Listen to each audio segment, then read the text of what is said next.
How's it going, dudes? So you just discovered this newfangled thing called art. Apparently, if you get a couple brushes, rocks, and glue together, you can throw all those away and buy a pixel art portrait of wall enthusiast J.R. Hildebrand. But now that you've caught on to this art thing, you've started seeing it everywhere. It's all over the walls, somebody left it in the park, and heck, it's even on all those board games you have. It's a gosh dang infestation. And like any good infestation, most of what you'll be seeing looks great. So long as you don't peek just out of view. Bad board game box art is so much fun because it does not matter how good a game is or how much money was put into it. All it takes is for one artist to feel a little silly that morning, and congratulations, you've now traumatized a small child. There are so many unique ways box art can be bad too. Every time you think you've seen it all, a true innovator comes forward and confidently presents a new form of mental damage you've never even considered possible. It's like opening a loot box, with the grand prize being a punch directly to the brain. If you couldn't tell, this is some of the most fun I've ever had finding games for one of these. And I have found a lot of them. Around 50 iterations of the worst board game box art, ranging from something being just a little bit off to the ones who are something truly special with nothing else like them out there. They say that art is subjective, so let's get subjecting. It's time for you to endure some of the worst board game box art. Now, on our adventures, we have run into a couple contenders for this list before. You may remember such hits as Candyland 1978, with its photorealistic children, bare-bones off-center subtitle, and the ugliest rendition of the gingerbread man ever put to print. I know we can't do much about Up Here, but the stoplight tuxedo is completely unacceptable. Or who could forget Chaos Risk, which drew particular ire because despite showing off this awesome battle, there are zero dinosaurs or giant women to be found anywhere in the game. Or how about one of my personal favorites, World in Flames, because I refuse to believe that they didn't notice this prior to print. Those things are massive. Flop your massive copy of World in Flames on the table at game night and emasculate your other games in record time. But in terms of what will best get us ready for what's ahead, I'm gonna go back to an absolute classic, the Europa Universalis board game. This one's got it all. Some portraits having a background and some not. A massive starry blue frame that does not mesh with whatever's happening here. The worst choice of colors for a title that isn't even centered on the box. It is just beautiful. So let's see what the newcomers are bringing to the table and if they really have what it takes to stand up to what we've seen so far.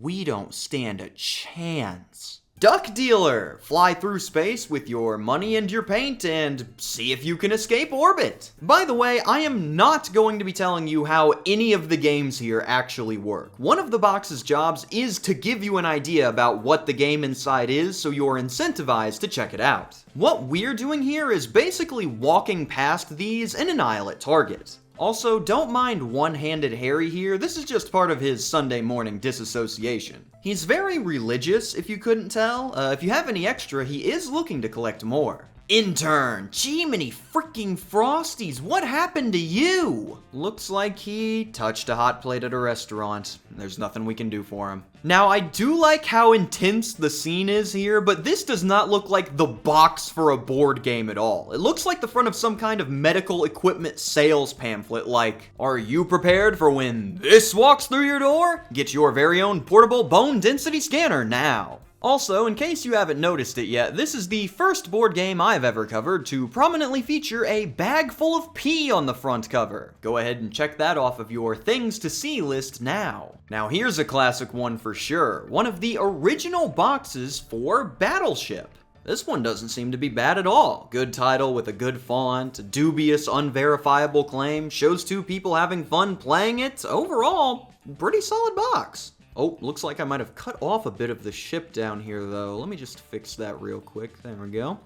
Oh, hey, didn't see you two there. Yeah, for whatever reason, Milton Bradley decided that this box needed the wife and daughter to be washing dishes in the background. You don't understand. This is a vital gameplay mechanic. You can't play Battleship without it. Remember, kids, if you aren't playing Battleship within eyesight of someone laboring over some chores, you're playing it wrong. Whoa! Yes! Look at this guy! Yes, I am the letterhead. Can you decode my letters? Oh, I'd like to try, sir, but they're a little hard to read, what with them being markered directly onto your skull. This guy grabs your attention immediately and refuses to let go. Probably to distract from how they saved all of their capital letters for the end of the title and the outrageous claim of, the more you play, the better you get. No way. That's how that works? That can't be no. Sprinting away from that, we run into this abomination, Do the Urkel. I'd rather die. This little terrorist of course got his own board game after turning himself into a 90s cultural icon, and now besieges my eyes further with 4 different visages of himself in various stages of Urkelization. Let's just pray that he doesn't continue to multiply further, or else we could end up overrun. Unless this is an infection and we're seeing the latter stages of a transformation, if any of your family members are showing signs of Urkel, please lock them away immediately. You can never be too careful. It's bananas! Not much to say here, just that color at that angle with that stance was probably the worst possible way to show off what I hope is the tail peripheral. This guy's face is not giving me confidence that that is what's happening here.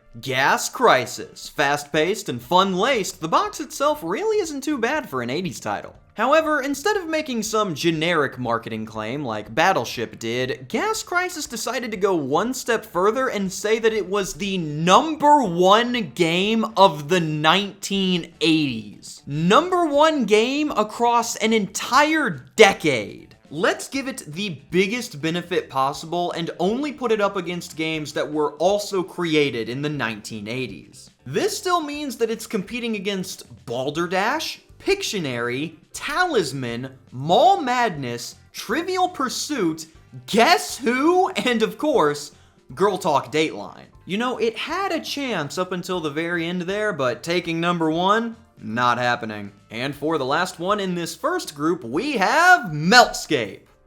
Where to even start with Meltscape? Well, for one, the Gary's Mod-esque buildings combined with the realistic water, combined with the illustrated woman, combined with the game pieces ensures that I cannot even get a grasp on what reality we're in, so that's a plus. This is not helped by how the clouds slowly fade into a pure white on the right side, so it feels like I'm in a slowly collapsing simulation and any of these buildings could despawn at any point. The liquid tidal effect is cool, but the sporadic raindrops placed around it doesn't really give me the feeling of the flooded world the text is trying to convince me of. Speaking of text, we once again did not put the text in the middle of an area, and due to this, the bottom of the letters have been cut off. Awesome. Stellar.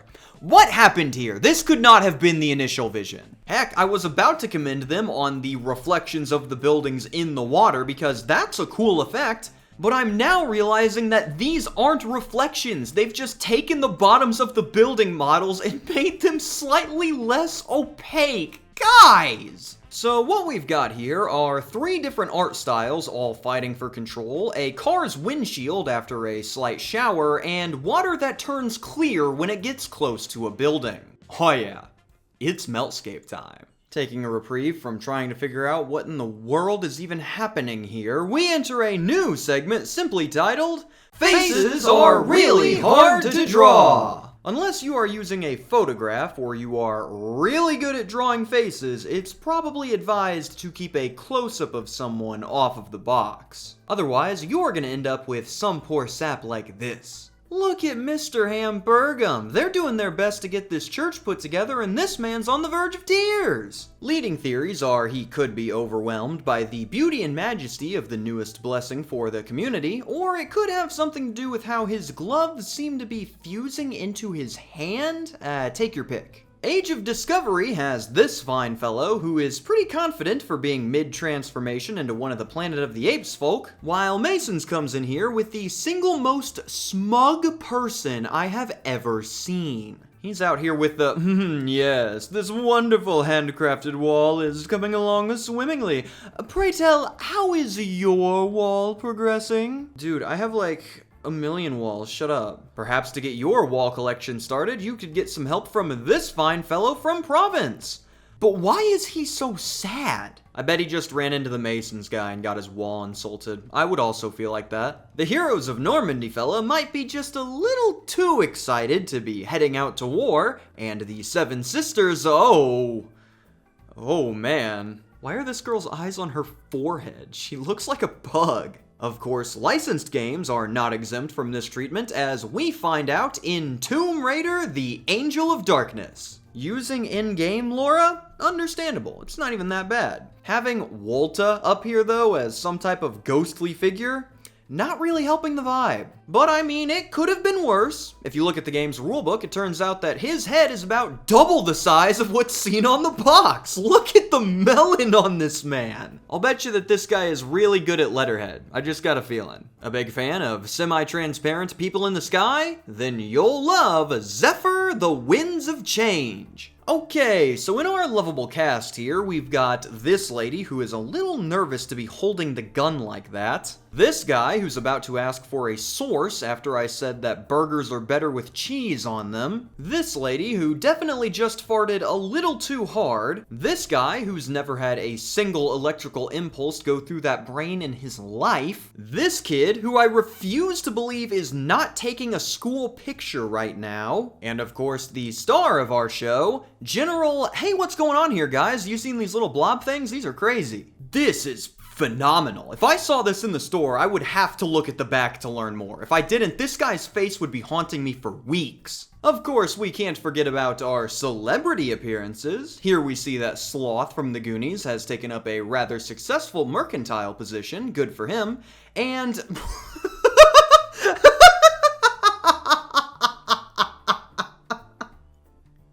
yeah! What is going on with these dogs? I don't know what creatures he's enlisted to run this race, but these are not dogs. These are straight up monsters. This guy doesn't care though. He's out here having the time of his life. Probably because he's beating this entire fully staffed dog sledding unit with just the 4 skinwalkers he found on the way here. Also, I've been so distracted by this that I completely missed the entire ship stuck in this cave back here. This one's just full of surprises. And this next one is one of my personal favorites because you really just can't be ready for it.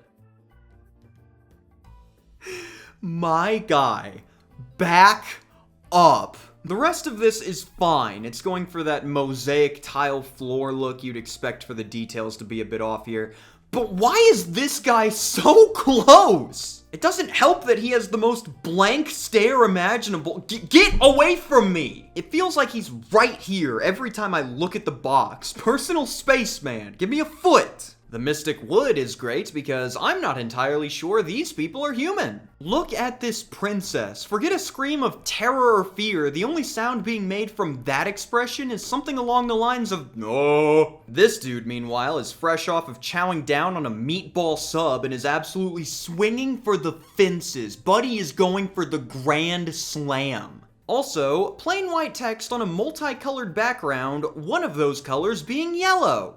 Confound you. Of course, faces don't have to be illustrated to feel off. You could instead take real photos of people and arrange them in such a way that your board game feels like a bad B-movie. Flying Frog Productions has this down with A Touch of Evil and Last Night on Earth. 2 boxes that give me the distinct feeling that I am going to regret renting this movie for $2.99. The corny ensemble cast shot is good enough, but what really does this for me are the vampire and the zombie, who respectively seem to have been depicted making the sounds and I do think they did a pretty great job on the zombie makeup though. This guy looks dead. And for the final title in this category, we head back to revolutionary times to check in on the heads of state.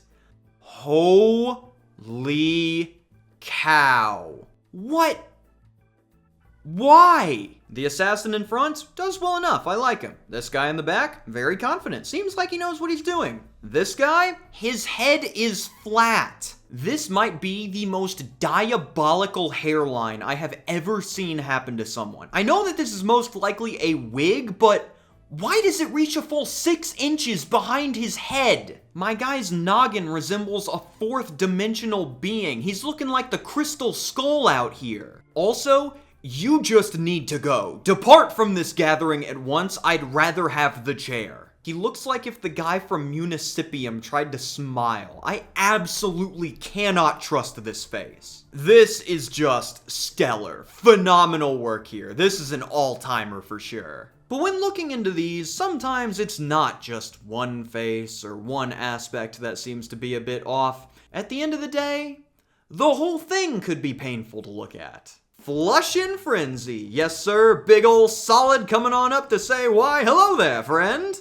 Not even the poo respects my personal space. This is a nightmare situation that these two have found themselves in. I don't know what kind of force she put behind that plunge, but this could not be going any worse for her. Meanwhile, this freak's first instinct upon seeing this take place is to reach out with his bare hand and attempt to catch it. Doctor, is there anything at all that we can do for him? He is too far gone. Of course, whether you prefer this option or are more a fan of Caca Alarm, that is completely up to you. This one does have that added corn appeal to it, so I'm sure that someone out there is positively elated right now. But why settle for just more when you could be enjoying a plethora? I mean, hi. How you doing? No, I'm good. Yeah, the rings are beautiful. They're very nice. Thank you. I'm good, though. Thank you. I mean, I just feel bad for the guy. Granted, he could do a little more to fix that hair up there, but it's not his fault he got hit with the SpongeBob gap. Unless he didn't brush his teeth, in which case all bets are off. Twice a day, kids. It's very important. Adventure of D. What in the swords and sandals is going on here? This dude looks like he's about to come up and hit me with the... Oh! What are you looking at? Don't look at me like that. I have to de-escalate this situation. I have really bad magic resistance. We've got to move on. Canes, stars, scripts, and screens. Now, besides this guy's very intense gaze, what is this? What is happening here? Now, the full-on look of this one is definitely going to set some people off. They've somehow managed to give this one a crayon aesthetic. But in its 3D box form, I'm not gonna lie, it does have a little bit of charm. I like it. That could be the Stockholm Syndrome talking, though. I have looked at an awful lot of these, and I still do not trust this guy. Monster Derby. Freaking bonk.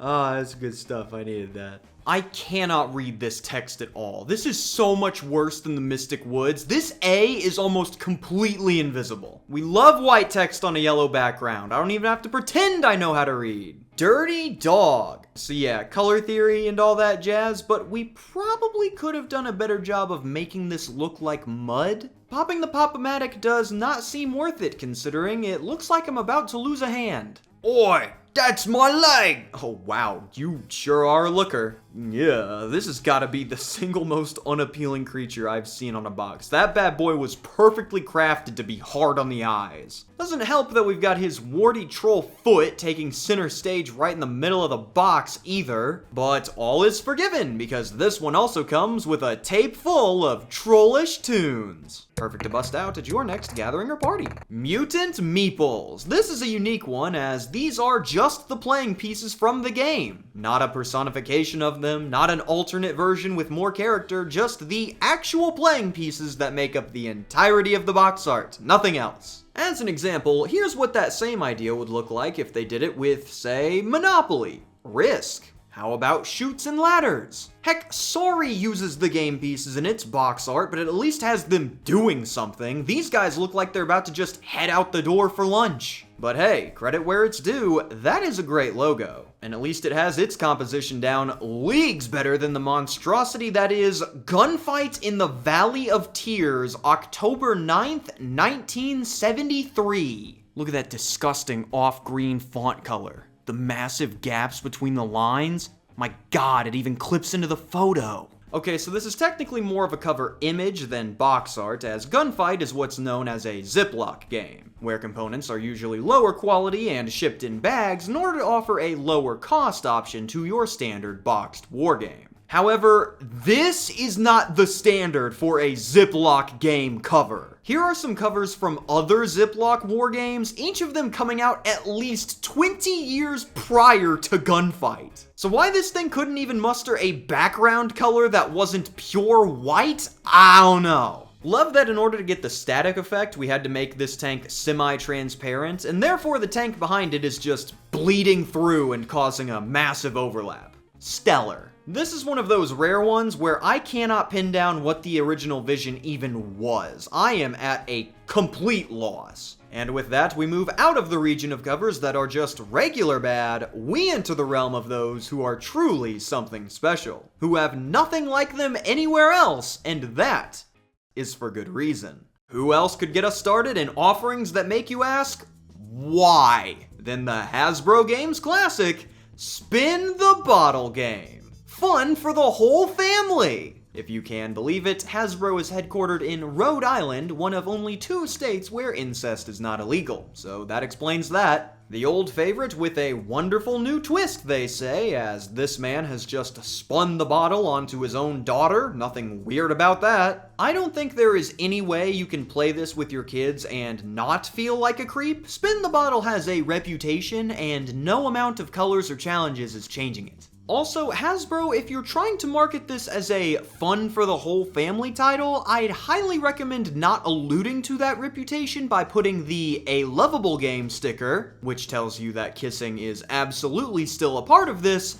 right next to the 6-year-old boy. You can't have your cake and make out with it too, Hasbro. You gotta pick a lane or else you're gonna get in trouble the second you hit the state line. Organized crime is up next, and yes, this is what I'm talking about! Look at all that cheese! This box could kill a lactose intolerant person. Oh, this is beautiful. They look straight out of a Spirit Halloween catalog. Look at how big his goofy freaking tie is. Yes! I really like this girl's pose. It's very, excuse me, he asked for no pickles.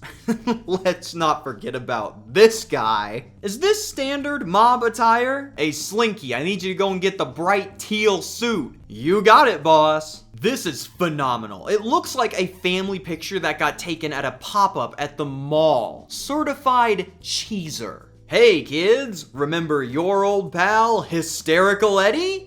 Oh, I thought we killed him! Don't worry, he is in fact still dead, but that doesn't mean that you can't get haunted by his terrifying visage still plastered on the Video Grin and Bear It box. But we're not here to talk about Video Grin and Bear It. We've already taken a look at all the whack crap there. No, instead we're looking into a whole new way to experience this Eddie adventure. After all, you can't have a Video Grin and Bear It without a regular Grin and... Oh my gosh, what is that? Is that him after the fire? Is that a dead body? How did they make it worse? The original was already bad enough. This is terrifying. And yes, when I say the original, I mean the original. As based on the box saying as played on TV and this one coming out the same year, this appears to be a spin-off of Video Grin and Bear It where you take on challenges listed on cards. So this very well could be what was left of Eddie after the fire. You've seen what was on that videotape. You cannot tell me they wouldn't do that. Under no circumstances can you have this box stored on a shelf. It needs to be placed in some sort of concealed container somewhere. Imagine, if you will, you wake up in the middle of the night, the moon peeking through your window, but still having an air of that peaceful darkness that surrounds you. Groggy and now partially awake, you move your head up slightly off of your pillow and see...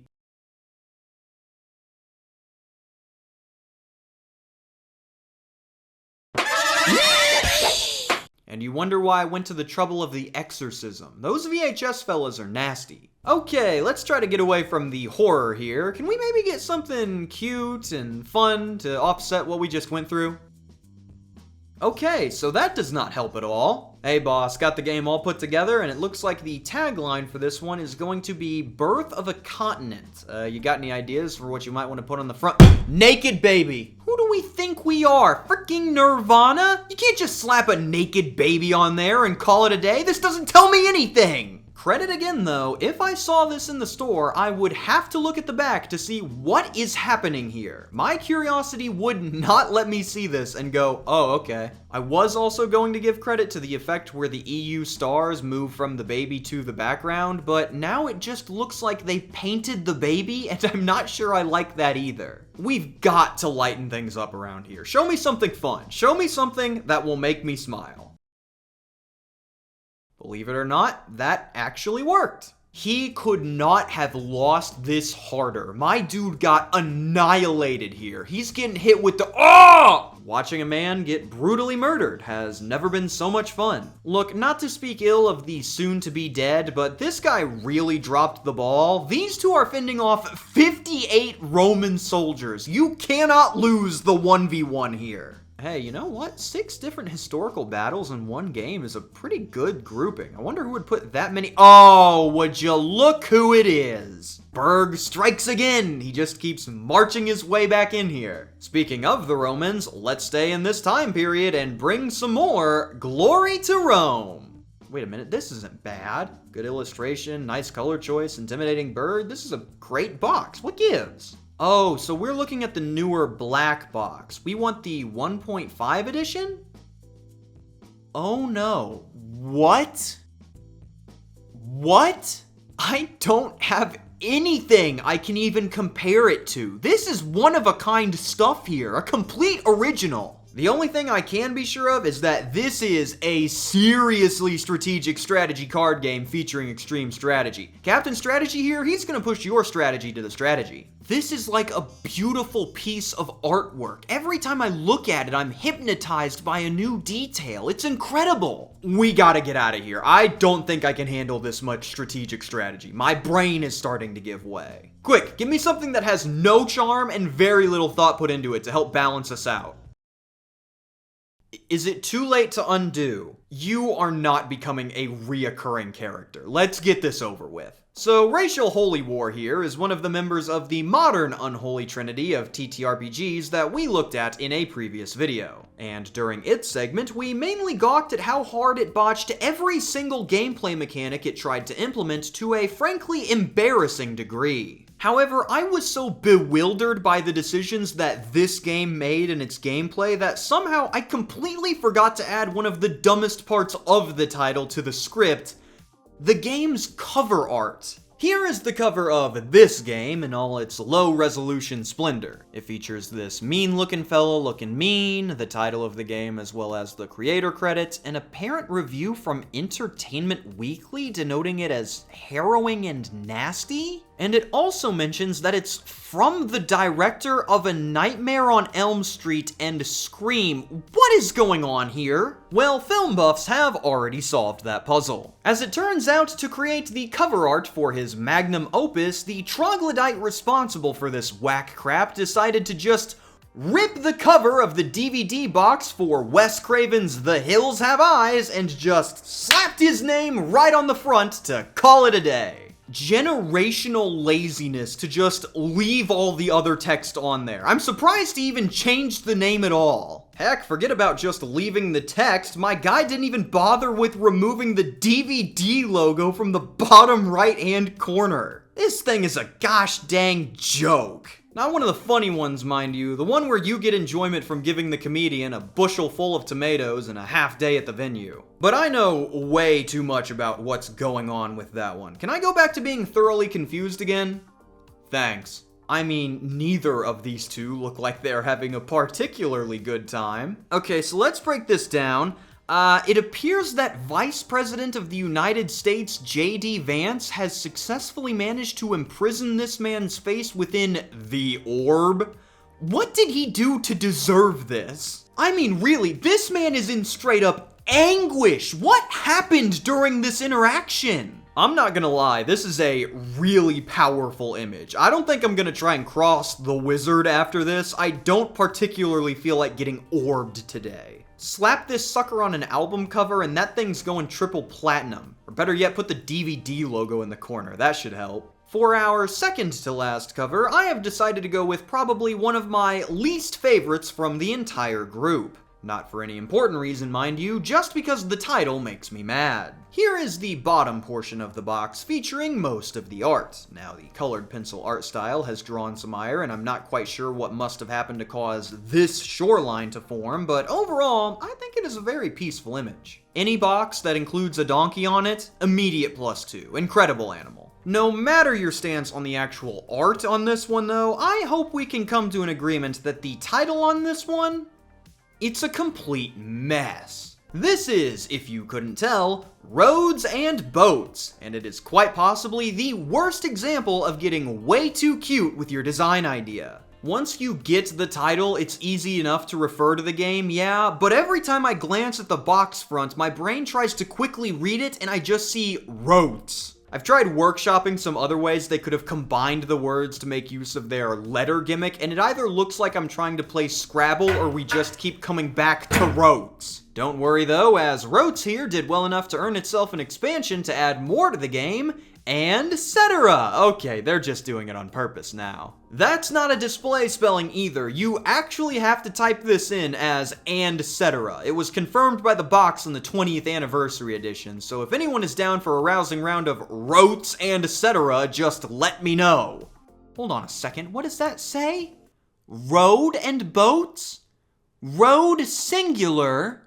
If it's road and boats, then why is the S? But this doesn't make any sense! I thought the whole point of the big letters is because the words share them. If they don't share the S, then why is it this is a disaster! It should not be this hard to read the title, but apparently my rampant illiteracy isn't the issue. The game itself is having trouble figuring it out! This donkey is the smartest one here. He is ignoring this entire ordeal and just going to do his own thing. I'm gonna go hang out with him.